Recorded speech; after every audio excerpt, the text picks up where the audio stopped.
থেকে আমাদের একটা নিয়ামত হলো, এখন ডিসেম্বর মাস চলে, 16 ডিসেম্বর আমাদের যে বিজয় দিবস, বিজয় দিন, এই দেশের স্বাধীনতা, সার্বভৌমত্ব নিজেদের অধিকারে নিয়ে আসা, এটাও একটা আল্লাহর পক্ষ থেকে অনেক বড় নিয়ামত। আমরা অনেকেই মোটামুটি কম বেশ জানি। প্রথম অবস্থায় ভারত, পাকিস্তান, বাংলাদেশ সব একসাথে ছিল, ভারত উপমহাদেশ একসাথে ছিল। এখন থেকে নিয়ে প্রায় 200 বছর আগে এই ভারত, পাকিস্তান, বাংলাদেশ সহ পুরা ভারত উপমহাদেশ, এশিয়া পুরাটাকে শাসন করত ব্রিটিশরা। ব্রিটিশরা এই ক্ষমতা কিভাবে পেল? ব্রিটিশরা আপনার ইস্ট ইন্ডিয়া কোম্পানি বিভিন্ন ব্যবসার ছলে, নানান কৌশলে এই ভারত, পাকিস্তান এসব জায়গার মধ্যে প্রবেশ করে বিভিন্ন এনজিও কোম্পানি নানাভাবে ব্যবসার নানা কৌশলে ছলে এই ভারত উপমহাদেশের মধ্যে প্রবেশ করে দিন দিন এরা এদের অবস্থান তৈরি করে এক সময় তারা সচ্ছল হয়ে গেল, সংখ্যাগরিষ্ঠের দিক দিয়েও, আর্থিক লাইনেও, সব দিক দিয়ে।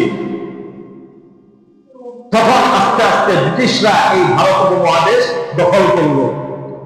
এখন থেকে নিয়ে 200 বছর আগে, প্রায় এখন থেকে মুসলমানদের হাতে এই ভারত, বাংলাদেশ, পাকিস্তান এগুলো আসার আগে 200 বছর পর্যন্ত এই পুরা ভারত উপমহাদেশ শাসন করেছে ব্রিটিশরা।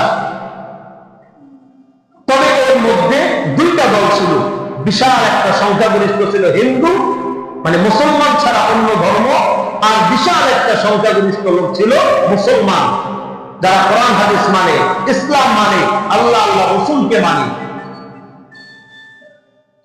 পরবর্তীতে একটা যুদ্ধ হলো এই ব্রিটিশদের সাথে, বিশেষ করে মুসলমানদের সাথে। এটি একদিকে ব্রিটিশ আর একদিকে মুসলমান, আর ব্রিটিশদের সাথে ছিল ও মুসলমান যারা ছিল এরা। ওই যুদ্ধ হওয়ার পরে এই ভাগ হয় ভারত আর পাকিস্তান।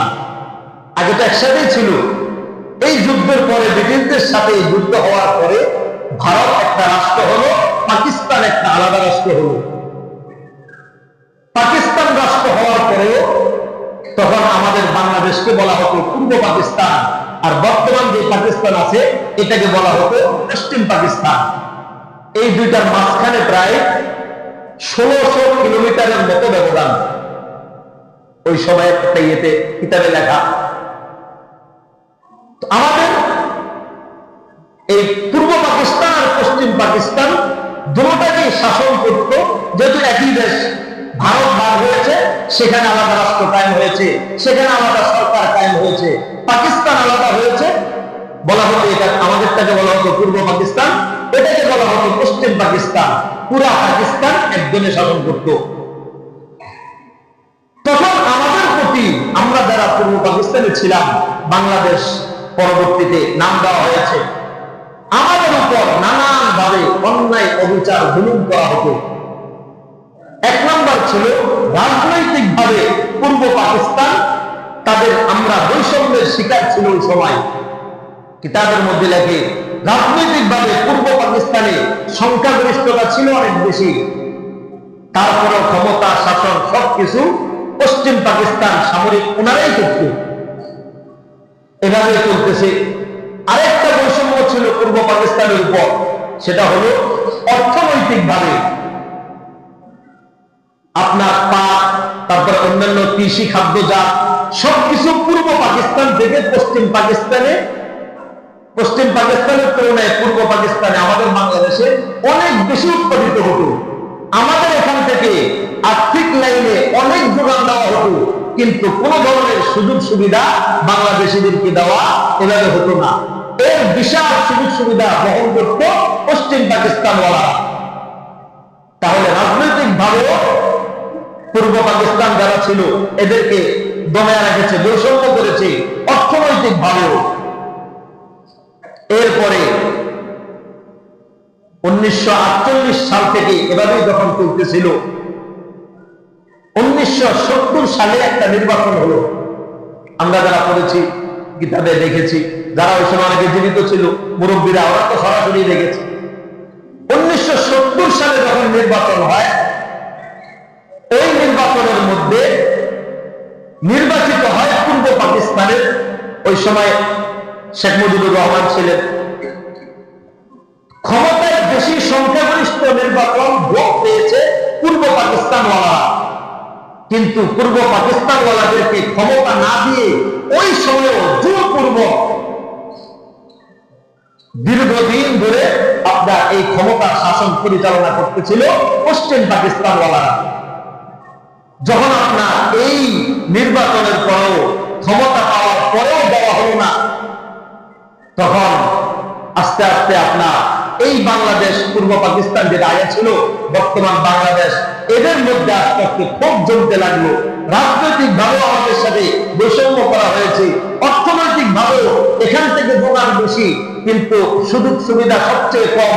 আবার ক্ষমতা নির্বাচন হওয়ার পরেও, সঠিকভাবে ভোট হওয়ার পরেও না পাওয়ার কারণে সব বিষয় নিয়ে তাদের সাথে আস্তে আস্তে মতবিরোধ শুরু হলো। এক পর্যায়ে দেখা গেল, বিশেষ করে 1971-এর 25শে মার্চ, আমরা জানি পাকিস্তানি হানাদার বাহিনী তারা মূলত এই পূর্ব পাকিস্তানওয়ালাদেরকে একটা আতঙ্কের মধ্যে রাখার জন্য, একটা ভয় দেখানোর জন্য 25শে মার্চ 1971 সালে, এটা ছিল একটা কালো রাত। তারা আপনার আমাদের এই বাংলাদেশের ব্যারাক বলেন, তারপরে জনগণ, সাধারণ মানুষের যে ঘর বাড়ি, এটার উপর আক্রমণ করে, যেন এরা যেন যে ক্ষোভ জমতেছে, এরা যেন উদ্যত না হয়, সামনের দিকে যেন এরা না আগায়। এই জন্য তারা 25শে মার্চ 1971 সালে এই বাংলাদেশের উপর একটা আক্রমণ করে। ওই সময় কিন্তু বাঙালিদের কাছে যতটুকু কিতাবে পড়েছি, মুরব্বীদের থেকে শুনেছি, অস্ত্র শস্ত্র পশ্চিম পাকিস্তান ওয়ালাদের মতো কিছু ছিল না। কিছু বন্দুক আর আপনার দাও, কুড়াল, কোদাল, এগুলি ছিল বাঙালিদের হাতিয়ার। ওরা আক্রমণ করার পরে প্রায় দীর্ঘ 9 মাস পর্যন্ত আপনার ধারাবাহিক ভাবে তাদের সাথে যুদ্ধ চলতে থাকে। যুদ্ধ চলার পরে এক পর্যায়ে এই যে আমাদের সামনে 16 ডিসেম্বর আসতেছে, এই দিন আপনার রেসকোর্স ময়দানে আত্মসমর্পণ করে পাকিস্তানি বাহিনী যারা ছিল, তারা পলায়ন করতে বাধ্য হয়েছে। বাংলাদেশ, আমাদের এই পূর্ব পাকিস্তান বাংলাদেশ, ওনাদের কাছে আত্মসমর্পণ করে তারা পলায়ন করেছে। ওই দিন আমাদের এই রাষ্ট্রীয় সবকিছু আলাদা রাষ্ট্র হিসেবে বাংলাদেশ ঘোষণা দেওয়া হয়েছে, এবং আমাদের এই রাষ্ট্রের আলাদা নির্বাচন, আলাদা দেশ হিসেবে যেভাবে চলা, এভাবে ভাগ হয়েছে। এই যে 16 ডিসেম্বর বিজয় দিবস, এটাও আল্লাহর পক্ষ থেকে একটা অনেক বড় নেয়ামত। কারণ যদি আমরা ওভাবেই থাকতো, তাহলে ভাষার দিক দিয়েও আমাদের উপর বৈষম্য ছিল। কেন? পূর্ব পাকিস্তানের ভাষা ছিল বাংলা, পশ্চিম পাকিস্তানের ভাষা ছিল উর্দু। তো যার যার ভাষা সে ব্যবহার করবে, এটাই নিয়ম। কিন্তু কিতাবে দেখে পশ্চিম পাকিস্তানের যে সরকার যিনি ছিলেন, উনি ওই সময় পূর্ব পাকিস্তানের উপরও উর্দু ভাষা রাষ্ট্রীয় ভাষা এটা নির্ধারণ করেছিলেন। এটাও একটা বৈষম্য যে বাঙালি আমাদের ভাষা বাংলা, বাংলা ভাষা ব্যবহার করে পূর্ব পাকিস্তানে, আর উর্দু ভাষা রাষ্ট্রীয় করে দিলে তখন তো সবাই উর্দু ব্যবহার করতে হবে। ভাষার দিক দিয়ে বৈষম্য ছিল। এজন্য আমরা জানি ভাষা আন্দোলনও জব্বার, বরকত, আরো অনেকেই শাহাদাত বরণ করেছে। তো আমাদের যে 16 ডিসেম্বর সামনে আসতেছে বিজয় দিবস, এটাও আল্লাহর পক্ষ থেকে একটা বড় নিয়ামত। এই নিয়ামতেরও শুকরিয়া আদায় করা দরকার। বিজয় দিবস মানে নাচানাচি, গান গাওয়া, বাদ্য বাজানো, এটা কি কোনো নিয়ামতের শুকরিয়া আদায় হলো? নিয়ামতের শুকরিয়া আদায় সময় তো শেষ। দেখেন, আমরা সাহাবায়ে কেরামের জীবনে জানি, নবীজির জীবনে জানি, নবীজি মক্কা থেকে বের হয়ে গেছেন কাফেরদের জ্বালা যন্ত্রণায়।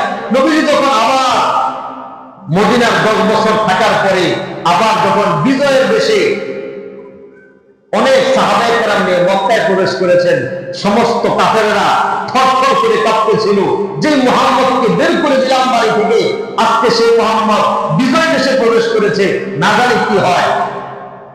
তখন নবীজি সর্বপ্রথম মক্কাতে প্রবেশ করে নবীজির ভয় ঢুকেন।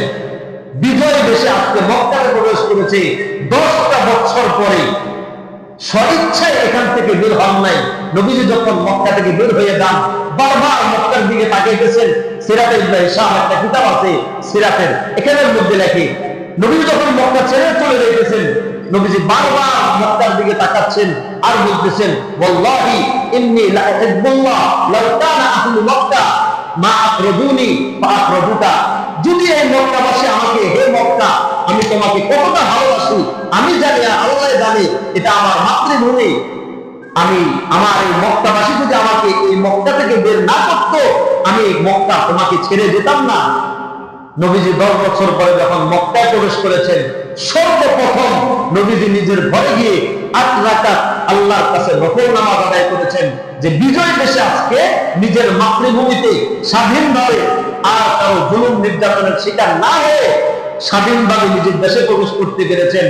এই শুকরিয়া হিসেবে নবীজি নিজের ঘরে ঢুকে সর্বপ্রথম 8 রাকাত নফল নামাজ পড়েছেন। এরপরে মসজিদে হারামে গিয়ে সমস্ত সাহাবায়ে কেরামকে জমা করে, সমস্ত কাফেরদেরও জমা করে একটা ভাষণ দিলেন। ওই ভাষণের মধ্যে নবীজি বললেন, হে কাফেররা, তোমাদের কাছে কি মনে হয় আমি তোমাদের সাথে কি আচরণ করব? সব কাফেররা ভয়ে, যাকে এতদিন পিটিয়েছি, যাকে এতদিন মারছি, যাকে এতদিন গালিগালাজ করছি, যাকে হত্যা করার জন্য ষড়যন্ত্র করছি, আজকে সে বিজয় দেশে শক্তি, সাহস, ক্ষমতা, লোক সব নিয়ে উপস্থিত। চাইলে প্রচুর টাকাও করতে পারবে, হত্যাও করতে পারবে, যেটা দিবে সেটাই। আল্লাহর হাবিব ওই মক্কার কাফেরদেরকে বললেন, তোমাদের কি মনে হয় আমি তোমাদের সাথে কি আচরণ করব? তো কাফেররা 40 বছর পর্যন্ত তো নবীজিকে মক্কাতে দেখেছে, দেখেছে না? নবীজির আচার আচরণ, চলাফেরা, আমানতদারি, সততা, এগুলো দেখেছে না? কাফেররা বলতেছে, কুন খায়রা আখিদিন, আপনি মুহাম্মদ উত্তম আচরণকারী, আপনি মহানুভব ব্যক্তি। হ্যাঁ, জায়গা মতো বললে তখন কেমনে নরম হয়। এক সময় বাহির করে দিছে, আছে কি কয়, আপনি উত্তম আচরণকারী, আপনি ভালো মানুষ। নবীজি বলছেন, ঠিক আছে, লা তাসরিবা আলাইকুমুল ইয়াউম। ইউসুফ আলাইহিস সালাতু ওয়াস সালাম যেমন তার ভাইদেরকে সামনে পাওয়ার পরেও সেদিন ঘোষণা দিয়েছিলেন, ইউসুফ আলাইহিস সালাম তার ভাইদের ব্যাপারে, তোমরা আমাকে কূপে নিক্ষেপ করেছ, আমাকে হত্যার ষড়যন্ত্র করেছ, বাবা থেকে বিচ্ছিন্ন করেছ, আমার মা বাবাকে কষ্ট দিয়েছ। ইউসুফ আলাইহিস সালাম যখন তার ভাইদেরকে সামনে পাইছেন, বলেছেন, লা তাসরিবা আলাইকুমুল ইয়াউম, আজকে তোমাদের জন্য আমার কোনো রাগ, কোনো কিছু নাই, আমার পক্ষ থেকে ক্ষমা ঘোষণা। নবীজি এই মসজিদে হারামের মধ্যে দাঁড়িয়ে বলেছিলেন, ঠিক আছে, এই মক্কার কাফেররা, আমি মুহাম্মদের পক্ষ থেকে তোমাদের জন্য ক্ষমা ঘোষণা। বলেন না সুবহানাল্লাহ। এজন্য বিজয়ের দিন, বিজয় দিবস উপলক্ষে আল্লাহর শুকরিয়া আদায় করা, নামাজ পড়া, রোজা রাখা,